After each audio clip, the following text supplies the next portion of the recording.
டேய் மச்சான், ஒருத்தன் என்ன கல்லாச்சிட்டான்டா, வெறுப்பா இருக்கிறான். அவனை அச்சா அவன்டா, அவன் ரத்தத்தை பார்த்தே அவன்டா. நானு பசங்க எப்படின்னா கூட்டுவடா. இவனை யார்கிட்ட கோவமா பேசிட்டுக்கிறான். சரி நான் போய் கேட்கலாம்.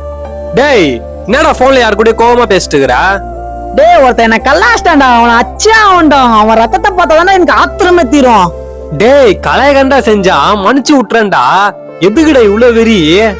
என்னெல்லாம் அவன்லாம் மன்னிக்க முடியாது. அவன்லாம் பள்ளி வாங்கி அவன்டா. டேய் இந்த சின்ன விஷயத்த நீ மன்னிக்க மாட்டேன்னா ஏசப்பா கிட்ட போயிட்டு ஏசப்பா என் பாவத்தை மன்னிக்கன்னு சொன்னா அவர் எப்பரா உன்னை மன்னிப்பாரு? என்னடா சொல்ற? டேய் ஏசப்பா ஒரு தப்பு கூட செய்யல, அதனால ஏசப்பா மேல வீண் பள்ளி போட்டு ஏசப்பாவை சிலுவையில ஏத்துனாங்க. ஆனா ஏசப்பா சிலுவையில ஏத்துனவங்களுக்காக பிதா கிட்ட என்ன வேணாரு? பிதாவே இவங்க செய்யறது தெரியாம செய்யறாங்க, இவங்க செய்யறத மன்னிங்கன்னு சொல்லி வேண்டாரா.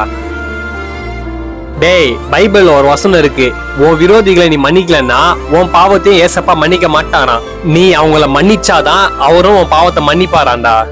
ஓ அப்படியாடா, எனக்கு இது தெரியாதுடா. எனக்கு இனிமேல் எல்லாருமே நான் மன்னிக்கிறேன்டா.